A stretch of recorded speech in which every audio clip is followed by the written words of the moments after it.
So our first step is cooking the quinoa. You'll add 1 cup of quinoa to about 2 cups of water, similar to cooking rice, and you bring it to a boil. And while I let it boil, I'll prep the salad.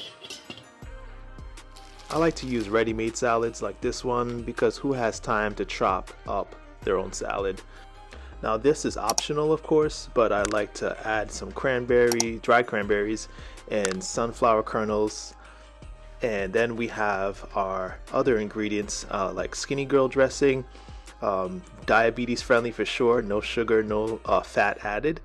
And I'll also have a link in the description for other diabetic friendly dressings you can use and other condiments for other meals.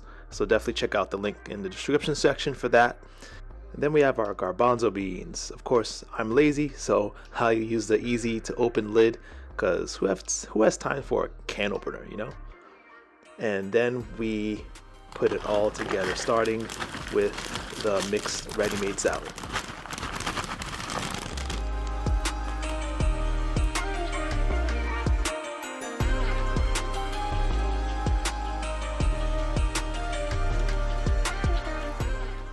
So by now the quinoa is boiling, and that's when I'll want to bring the heat down to a simmer, and I'll let it continue simmering for about 10-15 minutes with the pot covered.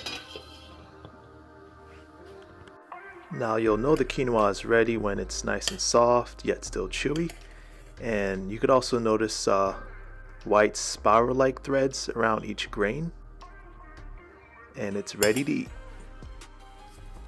At this point, I also start maybe adding a little salt to taste. Now for our last step, we mix it all together.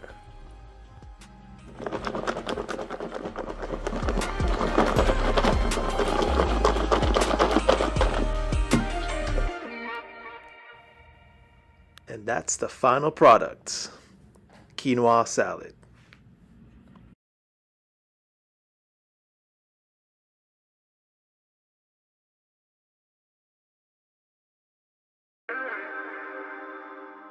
For more delicious and nutritious low-fat, whole food, plant-based recipes, check out the link in the bio section.